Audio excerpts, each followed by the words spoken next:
दलितों के नाम पर राजनीतिक कारोबार चलाने वाले को आज भी ये बताते हुए डर लगता है कि हिंदू मुस्लिम केमिस्ट्री का पहला प्रयोग आज़ादी के साथ ही किया गया। ये प्रयोग इतना क्रूर और इतना दर्दनाक और असफल रहा कि आज कोई इसकी चर्चा तक नहीं करना चाहता। सिलेक्टिव दायरे में रहने वाले दलित लीडर या फिर दलित चिंतक सबको एक दलित परिवार में जन्मे योगेंद्र नाथ मंडल के नाम से खासा परहेज है। दोस्तों, आपने कभी नहीं देखा होगा कि इनकी रैलियों में योगेंद्र नाथ मंडल का नाम लिया गया। भीमराव अंबेडकर का तो हर रैली में नाम लिया जाता है। किसी भी रैली या किसी भी नेता के मुंह से आपने योगेंद्र नाथ मंडल का नाम कभी भी नहीं सुना होगा। ये जान के चौंक जाएंगे कि भीमराव अंबेडकर से भी बड़े नेता थे योगेंद्र नाथ मंडल। योगेंद्र नाथ मंडल का मानना था कि बहुसंख्यक हिंदुओं के बीच में दलितों की स्थिति में कभी सुधार नहीं हो सकता। अतः हिंदुओं के विरुद्ध संघर्ष करने वाले अल्पसंख्यक मुसलमान और दलित पाकिस्तान में भाई भाई की तरह रहकर अपनी स्थिति में सुधार कर सकते हैं। उनकी आह्वान पर लाखों करोड़ों हिंदू दलित विभाजन के दौरान ना बल्कि वहीं रह गए बल्कि लाखों हिंदू दलित पाकिस्तान चले गए। वहां पहुंचने के बाद योगेंद्र नाथ मंडल को पाकिस्तान के संस्थापक मोहम्मद अली जिन्ना ने वहाँ की संविधान सभा के पहले सत्र का अध्यक्ष भी बनाया। फिर बाद में जाकर उनको वहाँ का कानून मंत्री भी बनाया गया। पर जल्दी ही इनका ये दलित मुस्लिम भाई भाई का भ्रम टूट गया। खुद तो 1950 में भागकर भारत आ गए, पर उनके बहकावे में आकर लाखों करोड़ों हिंदू आज भी पाकिस्तान में इतिहास बनकर रह गए। योगेंद्र नाथ मंडल वह व्यक्ति था जो हिंदू होकर जिन्ना के साथ देश तोड़ने का काम कर रहा था और अपने स्वार्थ के लिए किसी भी स्तर तक जाने को तैयार। उसने अपनी आत्मा मानो बेच दी थी। आत्मसम्मान को गिरवी रखकर वह जिन्ना के संकेतों पर देश तोड़ने का काम कर रहा था। जानते हैं आज इस योगेंद्र नाथ मंडल के बारे में। कहाँ इसका जन्म हुआ, कैसे इसने भारत विभाजन में अपनी सक्रिय भूमिका निभाई, साथ ही साथ कैसे इसको पाकिस्तान से भगा दिया गया, फिर कैसे यह भारत में आकर फिर गुमनामी की जिंदगी में है जिसने जीवन दिया और आखिर में इसकी गुमनामी में ही मृत्यु हुई। मैं योगेंद्र नाथ मंडल हूँ। संभव है कि आप लोगों ने मेरा नाम नहीं सुना होगा। योगेंद्र नाथ मंडल पाकिस्तान के संस्थापकों में से एक थे। कि वहाँ के पहले कानून मंत्री जो कि खुद हिंदू थे, उन्हें पाकिस्तान बनने के कुछ महीनों के बाद ही इस्तीफा देना पड़ा था। कुछ ऐसे ही लोग थे जो उनको योगेंद्र नाथ मंडल की जगह जोगन अली मुल्ला कहकर पुकारने लगे। देश के साथ गद्दारी करने वालों को इसी प्रकार की गुमनाम मौत मरनी पड़ती है।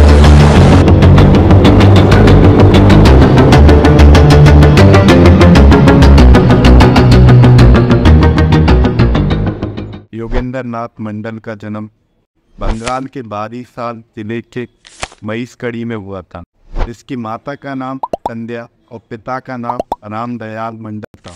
योगेंद्र ने सन 1924 में इंटर और बाद में सन 1929 में बीए पास कर पोस्ट ग्रेजुएशन की पढ़ाई पहले ढाका फिर कोलकाता विश्वविद्यालय से पूरी की थी। मैकाले की उच्च शिक्षा पद्धति से शिक्षित होने के कारण ये भी भारत की महान सभ्यता संस्कृति के विरोधी बन गए थे। पहले वे कांग्रेस में रहे, फिर उनको लगा कि कांग्रेस सिर्फ कुछ हिंदुओं की पार्टी है। हिंदू विरोधी मानसिकता होने के कारण जल्दी ये मुस्लिम लीग के खास सदस्यों में से एक बन गए। नाथ मंडल नाम सूत्र समुदाय से संबंधित थे। मंडल आज़ादी के पहले दलितों के सबसे बड़े नेता कहे जाते थे। यहाँ तक कि भीमराव अंबेडकर साहब से भी बड़े नेता कहे जाते थे। भीमराव अंबेडकर से भी बड़े नेता इसलिए कहा क्योंकि 1945 और 46 में जब संविधान निर्माण के लिए चुनाव हुए थे तब भीमराव अंबेडकर बम्बई से ये चुनाव हार गए थे। ऐसे में ये योगेंद्र नाथ मंडल ही थे जिन्होंने अपने कोटे से बंगाल से इनको चुनाव जितवाया था। 1946 और 47 में जब पश्चिम बंगाल का मुख्यमंत्री सोहरावर्दी था तो उसने सीधी कार्रवाई दिवस 16 अगस्त 1946 को मनाया था। तब इस व्यक्ति ने सोहरावर्दी सरकार को अपनी ओर से हर सहायता प्रयास जारी रखा हुआ। यही कारण था कि जोगिंदर नाथ मंडल की मुस्लिम परिस्थितियों के कारण देश को तोड़ने वाले जिन्ना और उनके साथियों की दृष्टि में योगेंद्र नाथ मंडल बहुत चढ़ गया था। मुस्लिम लीग ने उसे यह आश्वासन दिया था कि पाकिस्तान में दलित हिंदुओं के अधिकार सामान से अधिक अधिकार दिए जाएंगे। जिस तरह से आज मुस्लिमों को अधिकार भारत में दिए गए हैं, उसी तरह दलितों को भी वहाँ पर अल्पसंख्यक के तौर पर काफ़ी अधिकार दिए जाएंगे। लेकिन दोस्तों ऐसा कुछ हुआ नहीं। डायरेक्ट एक्शन के दिन हुए नरसंहार में कुछ हिंदू नेताओं और कांग्रेस नेताओं ने समर्थन वापस लेने को कहा, लेकिन इसने अपना समर्थन जारी रखा। उसने दलित हिंदुओं को दंगों से अलग रहने को कहा था। नोबखाली में हजारों हिंदू दलित मारे गए थे क्योंकि उन्होंने अपनी बचाव में कोई व्यवस्था नहीं की थी। जोगिंदर नाथ मंडल की वजह से ज़्यादातर दलित नेता और दलित हिंदू इस दंगों से बिल्कुल दूर रहे, वजह से उनके पास अपने बचाव के लिए कोई व्यवस्था नहीं। जोगिंदर नाथ मंडल ने भारत विभाजन के समय अपने दलित अनुयायियों को पाकिस्तान के पक्ष में वोट देने का आदेश इस जोगिंदर नाथ मंडल ने दिया। विभाजन के पहले वाला भाग बंगाल और सिलेट, जो कि आज आधुनिक बांग्लादेश में है, उसमें करीब 40% वोटिंग हिंदुओं ने की थी। इसकी वजह से मुस्लिम लीग भारत का एक बड़ा भाग, जहाँ ज़्यादातर 75% की आबादी हिंदुओं की थी, उसको इस जोगिंदर नाथ मंडल के सहयोग से एक बड़ा भाग अपने में शामिल करने में सफल हुई। मंडल दलितों की एक बड़ी संख्या लेकर जब पाकिस्तान जा रहे थे, तब बाबा साहब ने उन्हें समझाने की पूरी कोशिश की थी कि कल का भारत कल के पाकिस्तान से बेहतर होगा, महफूज होगा, सर्व स्वीकार होगा। और मंडल मन बना चुके थे। लिहाजा तमाम दलित परिवारों के साथ वह पाकिस्तान में जा बसे। पाकिस्तान का संविधान लिखा, वहाँ के पहले कानून मंत्री भी बने। जोगिंदर नाथ मंडल ये नहीं समझ पाए कि उन्हें एक राजनीतिक मोहरा बनाकर ये सब किया जा रहा है। इस स्थिति को आज वर्तमान की राजनीति से भी समझ सकते हैं। आज के जैसे मुस्लिम नेता, ओबीसी जैसे लोग दलित नेताओं को अपनी गोद में लेने का नाटक करते हैं और वास्तव में वो दलित के साथ साथ हिंदू होने का भी उनसे भीतरी भाव से घृणा का भाव रखते। दलित भाइयों को खुश करने के लिए अंतिम सरकार में 5 मंत्रियों का नाम था, जिसमें एक नाम योगेंद्र नाथ मंडल का कानून मंत्री के तौर पर भी नाम था, पर यह होता सिर्फ कागजों तक ही सीमित था। मंडल महोदय को जल्दी ये चीज़ समझ में आ गई थी कि उन्होंने कितनी बड़ी गलती कर दी है पाकिस्तान का साथ देकर, क्योंकि पाकिस्तान की मुस्लिम नौकरशाही को उनकी उपस्थिति से भी घृणा होती थी। मुस्लिम नौकरशाही नहीं चाहती थी कि कोई उनको आदेश देने वाला उनके ऊपर कोई हिंदू बैठा हो या कोई ऐसा व्यक्ति जो उनकी धार्मिक ग्रंथ कुरान में विश्वास ना रखकर किसी और धर्म ग्रंथ में विश्वास रखता हो। यही कारण था कि पाकिस्तान की मुस्लिम नौकरशाही मंडल साहब को कदम कदम पर अपमानित करने लगी थी, उनका तिरस्कार होने लगा। दलित होने का अंत पहले से भी ज़्यादा महसूस होने लगा, पर पाकिस्तान आने का फैसला उनका खुद का था। लिहाजा पाकिस्तान में तमाम तिरस्कार और भेदभाव सहते हुए भी वे खामोश थे। बाद में जोगिंदर नाथ मंडल को सत्ता के केंद्र बिंदु से दूर कर दिया गया। उनकी स्थिति सिंधी की एक लोक युक्ति से बयां की जा सकती है, जिनी ले मुआसी से कांधी ना थिया। इसका अर्थ है कि जिन लोगों के लिए आप मर जाते हैं वो आपकी शोक सभा तक में भी नहीं आते। परंतु अब मुस्लिम लीग को दलित मुस्लिम की दोस्ती का ढोंग करने की भी ज़रूरत नहीं रह गई थी। उनके लिए हर गैर मुस्लिम काफिर ही था। पूर्वी पाकिस्तान में मंडल की अहमियत धीरे धीरे खत्म हो चुकी थी। दलितों पर अत्याचार शुरू होने लग गए थे। 30% हिंदुओं की जान माल, यहाँ तक कि उनकी बहनों की इज्जत भी खतरे में थी। संगठित आक्रामक समाज दलितों के धर्मांतरण पर तुल गया था। दलितों को मिलने वाले सभी प्रकार के भत्ते बंद कर दिए गए थे। दलितों के मुसलमान किराएदारों ने दलितों को किराया देना तक भी बंद कर दिया था। दलितों की लड़कियां आए दिन मुसलमान उठा के ले जाते थे। एक स्थिति थी वहाँ की। दलितों के खिलाफ होने वाले अपराध की स्थिति वैसी ही थी जैसे आज़ादी के समय हुई हिंसा थी, जिसमें लाखों हिंदुओं की बहनों का बलात्कार किया गया था, उनकी जान माल को लूटा गया था। 10 फरवरी 1950 में 10,000 हिंदुओं को इसलिए मार दिया गया था क्योंकि कुछ हिंदू विधायकों ने उनकी असेंबली में वर्कआउट कर दिया था।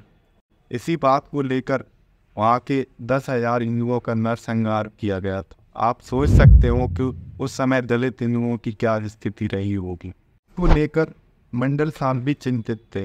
उन्होंने जिन्ना साहब को पत्र भी लिखा था, जिसमें उन्होंने कहा कि मुस्लिम हिंदू वकीलों, डॉक्टरों, दुकानदारों और कारोबारियों का बहिष्कार करने लगे हैं, जिसकी वजह से इन लोगों को जीविका की तलाश में पश्चिम बंगाल जाने के लिए मजबूर होना पड़ रहा है। गैर मुस्लिमों के संग नौकरियों में अक्सर भेदभाव होता है। लोग हिंदुओं के साथ खान पान भी पसंद नहीं करते हैं। पूर्वी बंगाल के हिंदुओं, जिसमें दलित और शरण, सभी के घरों को आधिकारिक प्रक्रिया किए बिना ही उन पर कब्जा कर लिया गया है। हिंदू मकान मालिकों को मुस्लिम किराएदारों ने किराया देना बंद कर दिया है। जोगिंदर नाथ मंडल ने बार बार चिट्ठियां लिखी, लेकिन इस्लामिक सरकार ने उनके लिए ना ही कुछ किया और ना ही वे कुछ करना चाहते थे। फिर उन्हें समझ में आ गया था कि उन्होंने किस पर विश्वास कर सबसे बड़ी मूर्खता कर दी है। देश से जा चुके थे, अब धर्म और जान बचाने की चुनौती उन पर आ गई। पाकिस्तान में खुलकर विरोध करने के कारण पाकिस्तानी उन्हें देशद्रोही तक मानने लग गए। ऐसे में जान बचाने के लिए मात्र 3 साल बाद ही एक रात जोगिंदर नाथ मंडल पत्र लिखकर वापस भारत आ गए। उनके पत्र में एक एक शब्द में धोखा मिलने की पीड़ा थी। दलितों को इस्लामिक कट्टरपंथियों से ना बचाने की वेदना थी और धोखा मिलने का अफसोस भी था। उन्होंने लिखा कि डायरेक्ट एक्शन के दिन उनके आंखों के सामने हुए नरसंहार को देखकर भी उन्होंने पाकिस्तान जाने का फैसला किया। उन्होंने लिखा कि यह मेरी जिंदगी का सबसे गलत फैसलों में से एक था। जोगिंदर नाथ मंडल का इस्तीफा किसी भी दलित के लिए हॉरर मूवी से कम नहीं था। भारत माता के प्रति किए गए द्रोह के कारण अब उनको लगा कि उन्हें अपनी पवित्र माता की धरती में वापस चला जाना चाहिए। इसके विरुद्ध उन्होंने विभाजन करके असह्य अपराध किया था, उसके टुकड़े किए थे।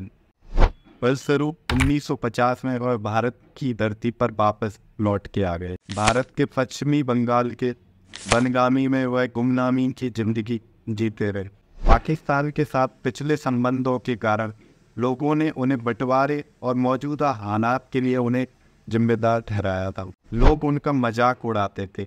लोग उन्हें जोगिंदर नाथ मंडल की जगह जोगन अली मुल्ला कहकर पुकारते थे। फिर भी नेता बनने की चाहत में वे 4 बार चुनाव लड़े।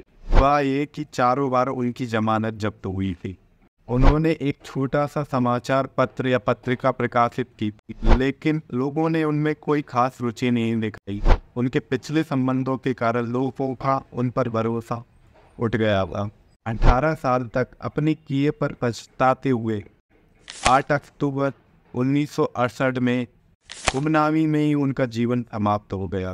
जोगिंदर नाथ मंडल ने अपने पत्र में मुस्लिम लीग से जुड़ने और पाकिस्तान से इस्तीफा देने के बारे में अपनी वजह को उस पत्र में स्पष्ट किया था। उन्होंने अपने पत्र में लिखा था कि बंगाल में मुस्लिम और दलितों की एक जैसी स्थिति थी। दोनों ही पिछड़े और अशिक्षित थे। मुझे आश्वासन दिया गया था कि मुस्लिम लीग के साथ मेरे सहयोग से ऐसे कदम उठाए जाएंगे जिससे बंगाल की बड़ी आबादी का भला होगा और हम सब मिलकर ऐसी आधारशिला रखेंगे जिससे सांप्रदायिक शांति और सौहार्द बढ़ेगा। बस आप और जोगिंदर नाथ मंडल में बेसिक अंतर यहाँ समझ में आता है। एक तरफ दलित मुस्लिम गठजोड़ से जनक मंडल का शर्मनाक अंत हुआ, दूसरी तरफ भीमराव बाबा साहब अम्बेडकर को हैदराबाद के निजामों ने अरबों रुपए और बड़े बड़े पदों का ऑफर दिया था। वहाँ उन्होंने इन सब चीज़ों को ठुकरा दिया था।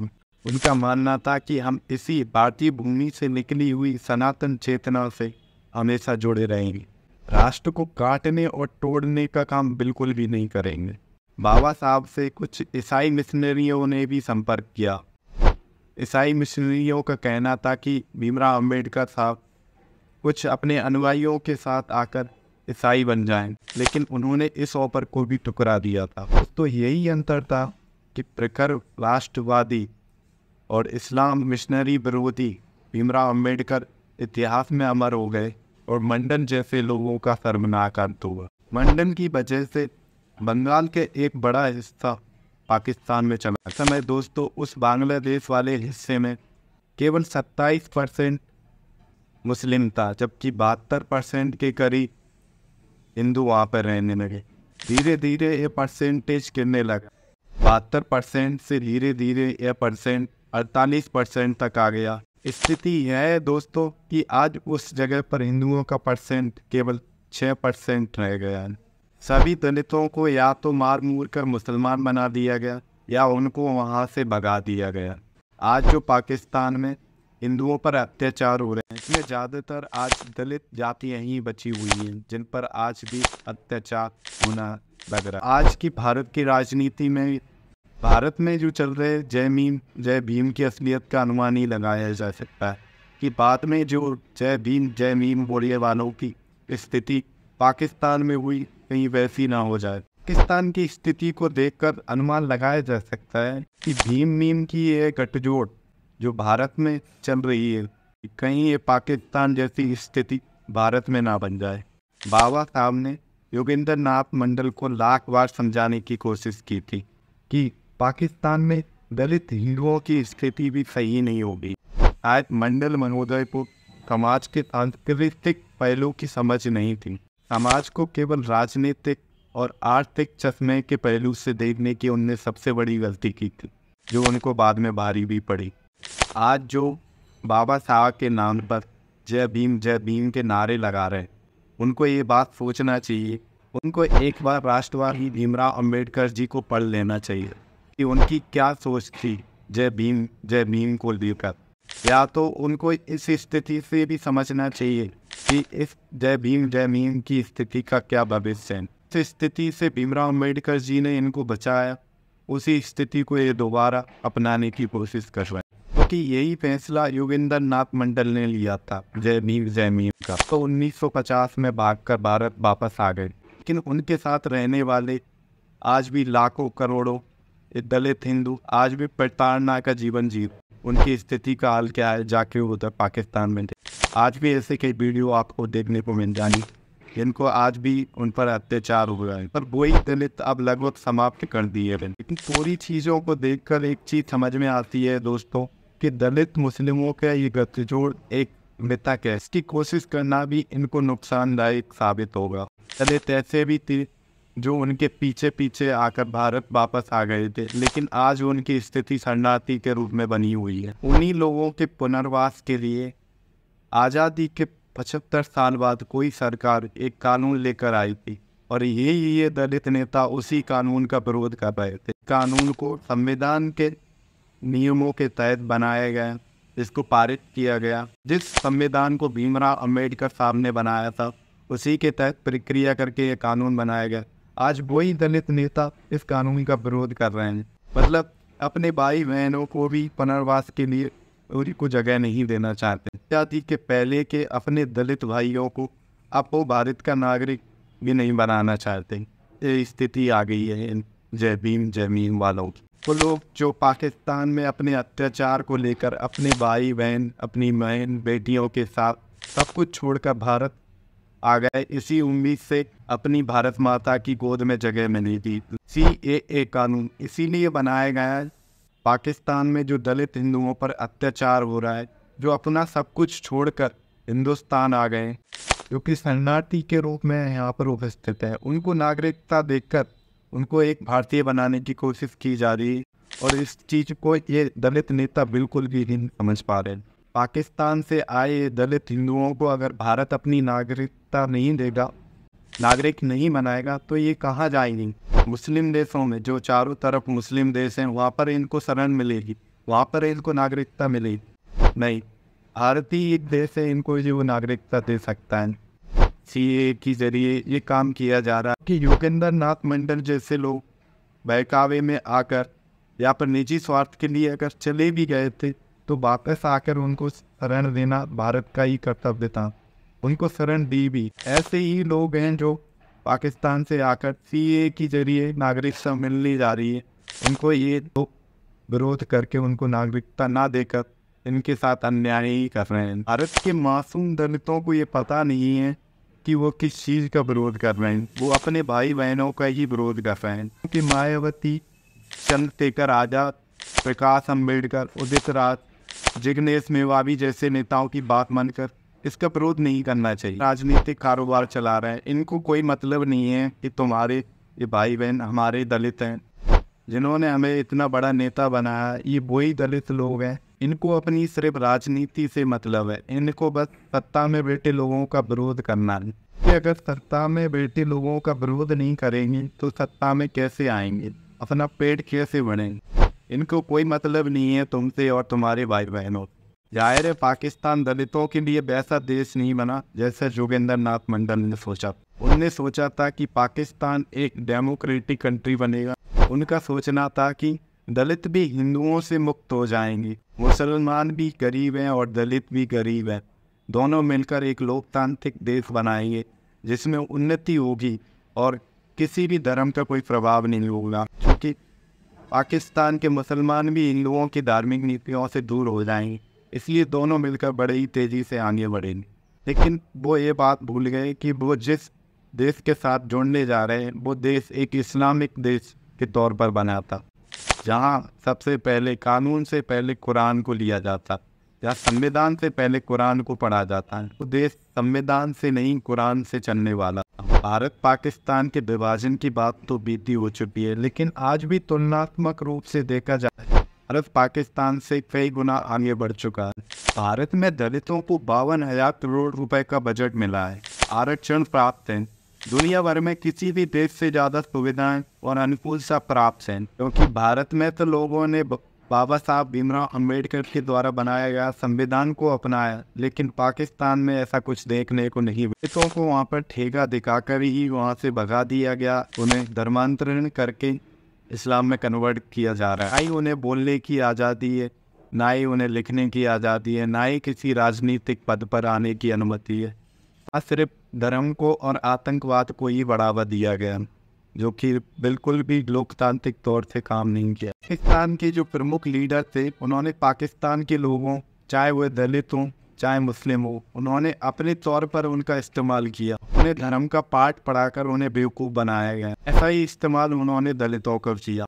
दलितों को शुरू में भरोसा दिलाया कि अगर दलित उनका साथ देंगे बड़े ही उन्नति से आगे बढ़ेंगे, बड़े ही प्रोसेसिक तरीके से काम करेंगे, लोकतांत्रिक तरीके से चलेंगे, धर्म का कोई प्रभाव नहीं होगा, वही समुदाय धर्म से मुक्त होंगे, जो कि हिंदुओं का इसमें बिल्कुल भी प्रभाव नहीं होगा। पाकिस्तान बनने के बाद उन्हें इस ढोंग को करने की ज़रूरत नहीं थी।